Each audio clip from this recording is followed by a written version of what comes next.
Thank you, Mr. Chair and Representative Benson. Appreciate your advocacy. Obviously, we disagree on this one. I have a couple questions about aspects of the bill, which were covered in an earlier committee as well, but I think it's important to get them on the record.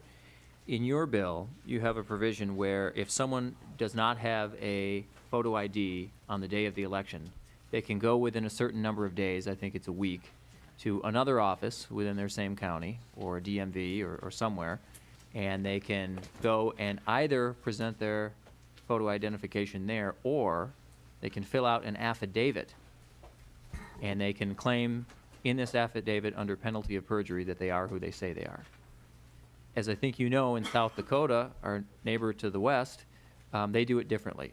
They say that if you lose or don't have or didn't bring your photo ID on the day of the election, you can fill out that same affidavit right there on the premises, saying that even though you forgot your driver's license, your identification, you can that day, right there, swear under penalty of perjury that you are who you say you are.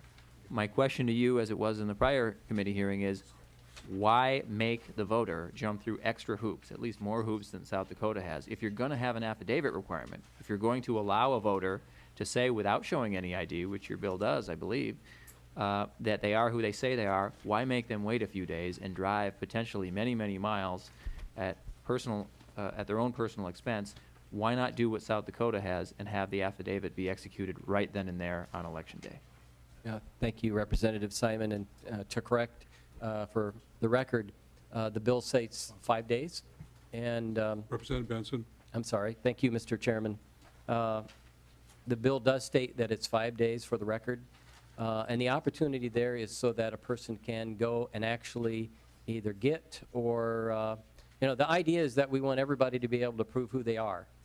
So there'll be plenty of time, first of all, in the next couple of years for a person to get a photo ID. So it's not like it will sneak up on them. But however, this is just an extra relief valve to allow for somebody who maybe forgot their photo ID or still needs to get it. And I believe that number will be fairly limited to acquire that in that time period. And if they absolutely can't, then to come back and to say that I can't, and they can sign the affidavit. Representative Simon. Thank you, Mr. Chair. Another item that I know has been discussed before, but I think is important to bring up again. Your bill essentially gets rid of the practice of vouching, which we've had for a long time in Minnesota. We curtailed it a few years ago, I think in 2005 or 2006, so that a person can only vouch for 15 others. As you know, it's very often used in situations of group homes among the disabled or seniors or others to vouch for someone who doesn't have an ID. My own father has used that before. One time when he moved in October and the election was in November, he didn't have a utility bill. He didn't have a photo ID of his new address, and the only option available to him was for someone to vouch for him. One of the things, though, that was brought up before that I think it's important that members of this committee know, and you almost can't make this stuff up. I couldn't make it up if I tried, but one of the things that your bill calls for in order to get a state-issued photo ID is to show a birth certificate. And one thing that not many people know is that in Minnesota you can actually get vouched for to get a birth certificate. According to Minnesota Rule 4601.2600, subparts 6 and 7, honest to God, if any of us lost our birth certificates, we could go into whatever government office, wouldn't have to show any photo ID, and have someone vouch for us. So I could have a neighbor or a friend or an acquaintance or a family member go in and vouch for me to get a birth certificate if I wanted to get one. So that's okay, yet somehow vouching is no longer okay in this bill. How do you respond to that? Is that sort of the next bill that we're looking at, that maybe we should outlaw vouching to get birth certificates as well? How do you account for that seeming inconsistency? Representative Benson. Thank you, Mr. Chairman, and Representative Simon. I will say that I had no intention or have no intention of introducing a bill to outlaw vouching for a birth certificate. However, I do believe that it is essential that we have photo ID so that we can eliminate vouching. Probably the issue that is brought up to me most by election judges that gives them the most uncomfortable feeling about whether or not the process has the integrity that it should is the vouching process.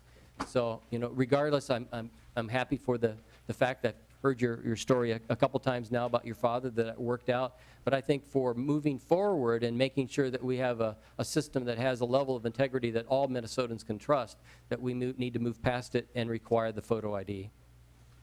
Representative Simon. Thank you, Mr. Chair. I know there are many others who want to talk and testify, and we've got amendments, but I just have to say, I think we just part company on this bill, obviously. I think that, as with any bill, you got to weigh the risks and the benefits. The benefit that you're touting is increased voter integrity somehow, or election integrity. I understand it. I don't agree that this bill will do it in this form. I think we can all agree that that voter verification is the right way to go. We want to make sure that people are who they say they are. I don't think there's anyone in this legislature who would disagree. And that voter identification, in my opinion, in theory, is a great idea. And I can completely understand why anyone who would tell a pollster that, yeah, that's a great idea, until you ask more of the questions. And I think you got to do it in the right way for it to be effective.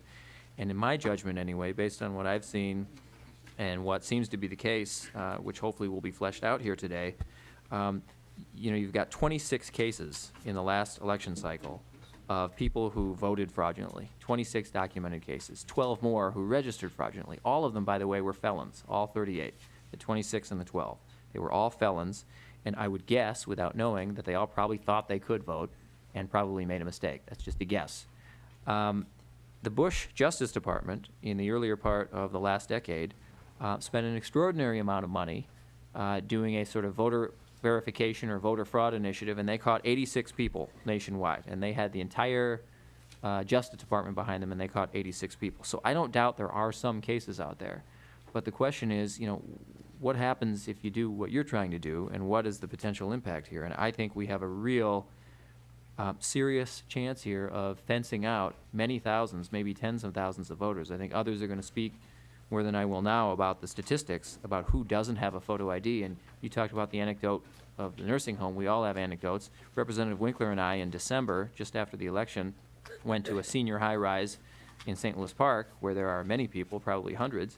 We did our own informal poll there as well, and we found that it was statistically just about what the national statistics show. 1/4 of the people that we, albeit informally, surveyed said in that senior facility that they didn't have any kind of photo ID, and they were distressed by the prospect that they weren't going to be able to vote. And I think that's the real world here, that there are a lot of people who are going to be shut out. I just would point out one other thing in terms of Indiana, because I know that's the model for your bill.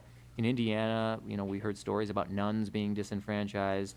In Indiana, they have an exception for persons who live in a state licensed facility, like a nursing home, and I don't think that's in your bill. We'll see. I think there will be an amendment on that subject later on. Also, the U.S. Supreme Court said, as to the Indiana case, that that it was motivated in part by the fact that Indiana had an unusually inflated list of registered voters, detailed in a separate lawsuit, including thousands of dead people and felons on the voting rolls. We've seen no evidence of that here. And I just think we have to really think about what we're doing and what the prospect is on the downside, particularly when, as we'll see with some of the amendments here, there are other alternatives. I won't get into that now, but there are other far less intrusive alternatives. So I guess the bottom line for me is voter verification, yes. Voter ID, if you can show that voter ID will not fence out thousands or tens of thousands of voters, then sure. But I think this bill, as written, misses the mark, and I'm afraid it's going to do a lot more harm than good.